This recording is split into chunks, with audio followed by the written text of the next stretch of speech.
Kenwood.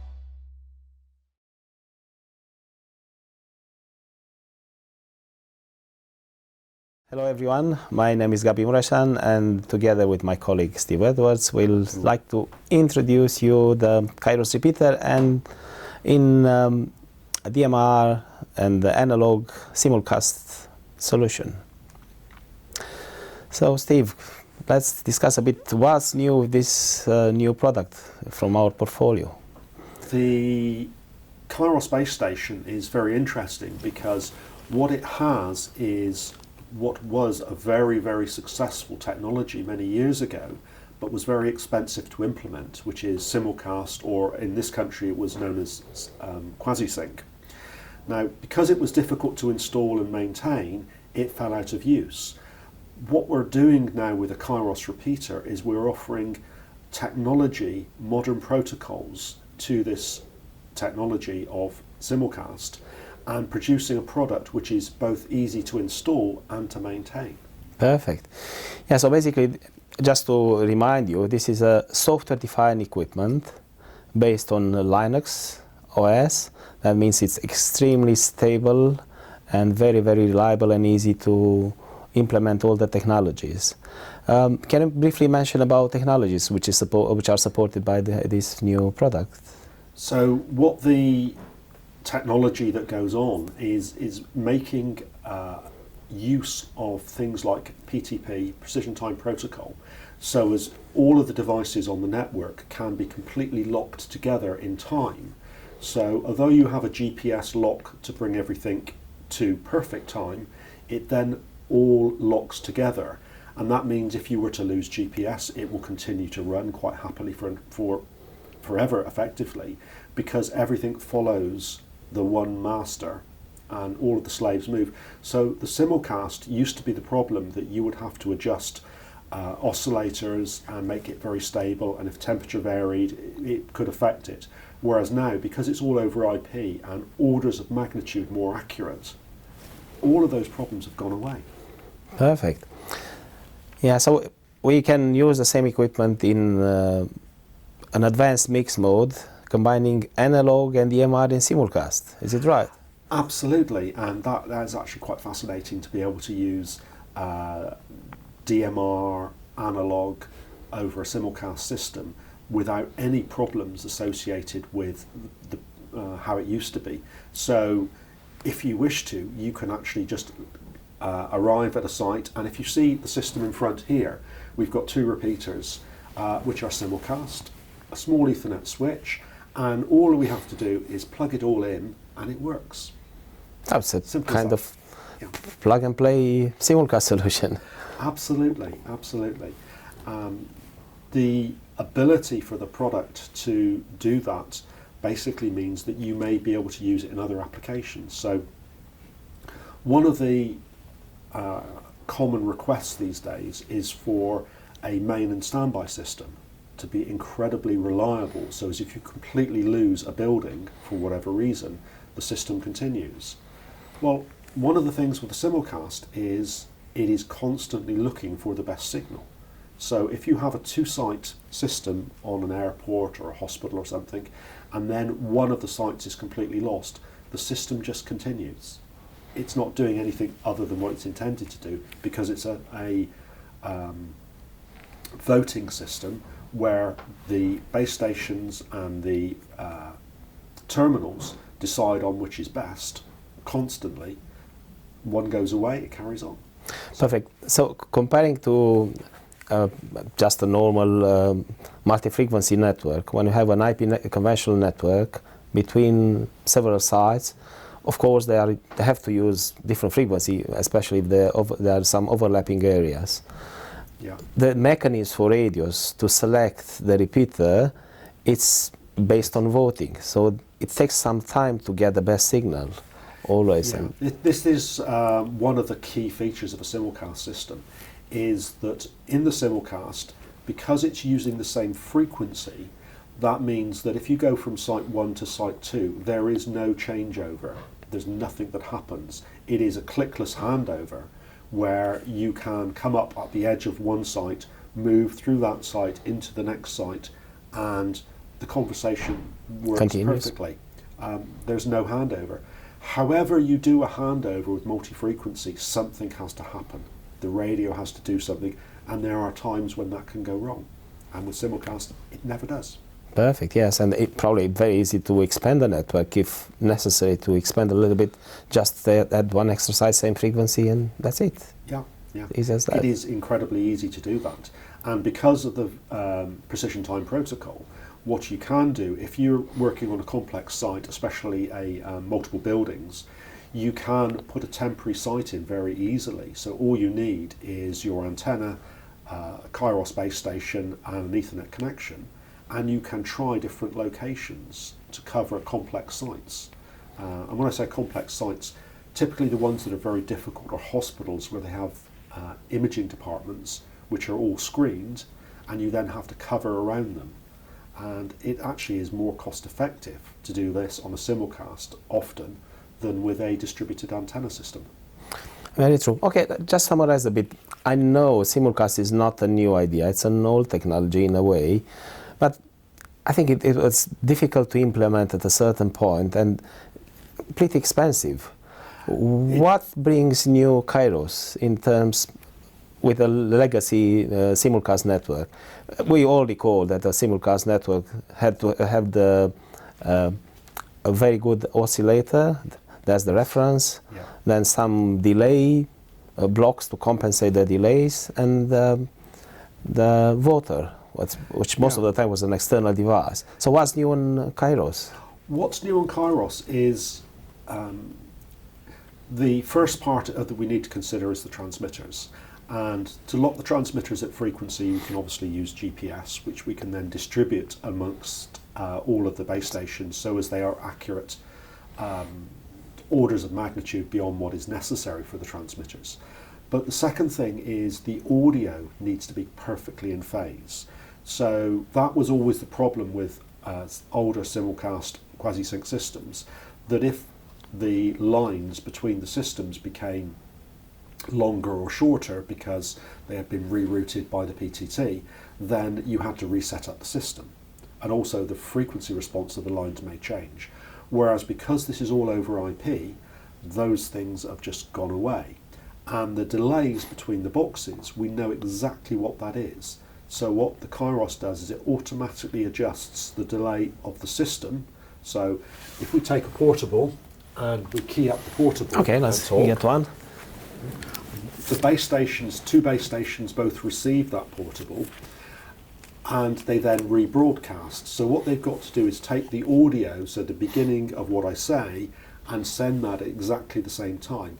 So there is a delay across the network, which is 40 milliseconds longer than the delay necessary. So you're only paying an extra 40 milliseconds in time delay to have a simulcast. It's not a large extension.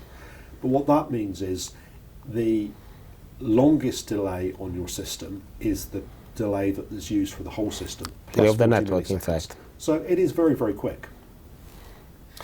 And in order to do that, there is switching that goes on that decides on which base station to use. And each packet that comes from my radio is then evaluated by the base stations, and it uses not just a bit error rate, but also some other metrics as well to decide which packet is best. So that's the packet that goes to air. Okay, perfect. So we have here two Kairos repeaters connected together over this tiny Ethernet switch. Yes. Do have a reference, I think it's the internal reference, the way you don't use GPS here. Am I right? It's No, this is just free running. So the two base stations are locked via PTP. Right. So if they are a few hertz out, they are both a few hertz out. Perfect. So let's try, you program already the radios in analog and DMR. Yes, so if you go to channel 1, which is analog. Okay, we'll give them channel 1 just to see the delay. Can you please call me? Radio engineers test 1 2 3 4 5 5 4 3 2 1. 1 to test, 1 to test, 1 to test. Very fast. Perfect. So we have a very short delay, but it is a noticeable delay. Test. With all digital systems, there is a delay. Oh, that's very and short. we are used to those delays, but it is very, very short. Yeah. Is it the same delay in DMR? Can we select if we go on to channel channel 2, Channel test 2. 1? Okay. Happy you call, please. radio engineers test. 1, 2, 3, 4, 5. 1 to test, 1 to test, 1 to test. Perfect. So you can hear that the delay is longer now, but that is the DMR It's part delay. of the Yeah. DMR protocol, so that's nothing wrong with that. So the extra 40 milliseconds we have, we can't perceive. Okay, We perfect. just don't know. It was very nice. So basically, Kairos has embedded all the key functions of the simulcast network, analog simulcast network. Moreover, the connection between repeaters is done over IP. That's also new comparing to old analog simulcast networks. So it's much easier nowadays. Yeah, I mean, we always recommend that if you are using an IP system, not just for Kairos, but for other Kenwood products, that the best way to do it is to set up a VPN. And that allows you to set the system up in the workshop, because a VPN gives you a flat network, a layer 2 network. So you can test the system in your workshop, go to site, change the IP addresses if necessary, but go to site, connect to the VPN, and the system will just work. Simple. Yeah, that's true. So you don't arrive on site and then have to start making any changes. The internal reference, if I well recall, it's 0.5 ppm, and using some external correction, the stability it's 0.1 ppm for this repeater. That's a very good reference, internal reference. Absolutely. The product, because it's software based and because it's using lots of standard protocols, it takes advantage of all of those, makes it very, very simple to produce a product which technically is absolutely excellent. Yes, and the bandwidth is extremely tiny. I think it's only 24 kilobit per second for DMR and around 64 kilobit per second in analog mode. So your network is seeing virtually no load. That's so you absolutely can use easy. Very simple networks can be used. And because it's constantly voting, one of the nice things about it is if you do have network problems, because we all have those, then the particular base station that's lost because of a network issue on a packet by packet basis is lost. So if that goes wrong, so if I key up and I'm talking and you're listening to me and one of the base stations goes that we're using because that's the best voted one, it'll now choose the next best voted one, and we won't even know it's happened. And when it comes back online, it just automatically repairs itself and we're back to running again. That's great. So let's make again a call, and we'll monitor on a computer to see which time slot is active, from master or from the slave. Okay, which is very good. Okay, please call me. A radio engineers test. 1, 2, 3, 4, 5, 4, 3, 2, 1. Okay, so we can see on the screen the time slot selected, master slave, master slave. The active one is the green one. Yes. So that's continuously changed. Can you call again for a bit longer? 1, 2, 3, 4, 5, 4, 3, 2, 1. Yeah, so the best signal is always changed without any gaps in the speech. That's perfect. So just to highlight a bit how easy it is to make the settings for Kairos Repeater. You can see the main steps. So the first step is to define the frequencies in one channel, one of those 200 channels. Second step is to define the sync method. Can you briefly mention about the sync methods we have? GPS probably first, and recommended.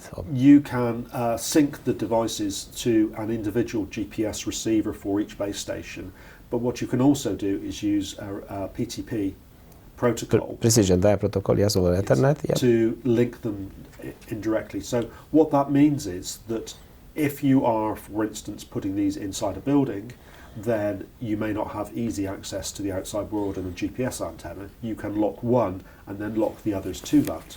However, if one fails and you have multiple GPS, then it will obviously continue to use the GPS that it has access for. Perfect. So it will select first the GPS, which is probably Yes. the best option, the recommended Yes. one, and then the internal reference, precision time protocol, and if we have an RF link or a complicated network, we can select other method for Yeah. syncing the repeaters. Perfect. So after sync, I think we have to adjust the delays and The voting delay and the network delay. There's nothing else to adjust. No, it makes very, very simple to do these things. Yes. Okay, that's summarized in the slides we have seen on the screen. Yeah.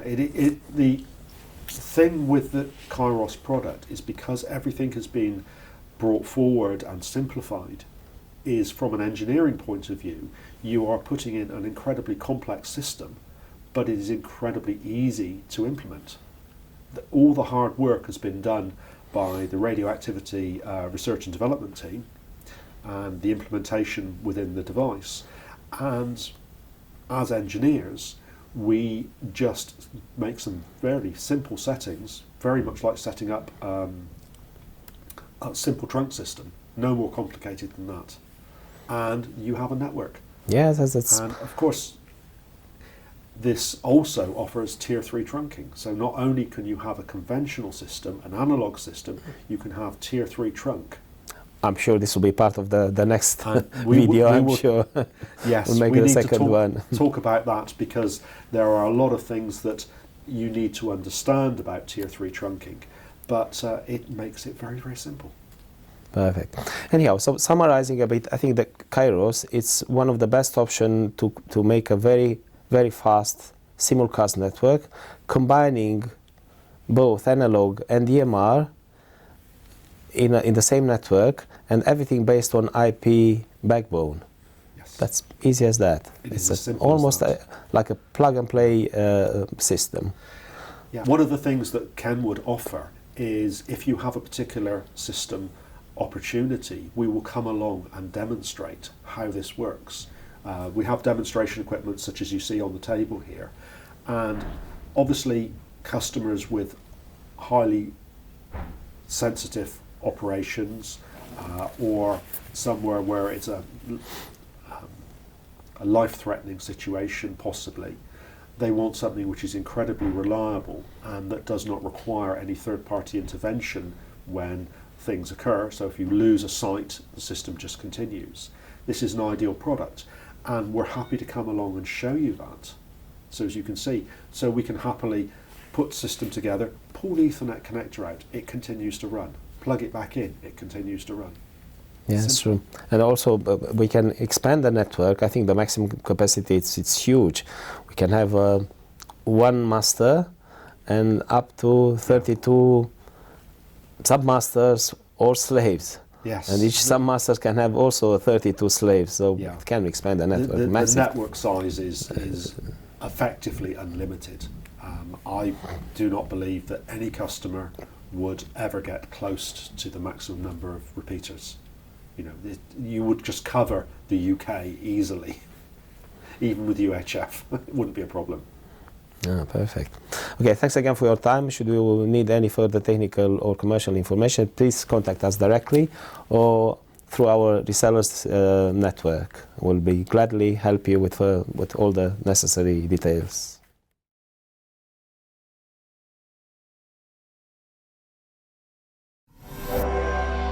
Kenwood.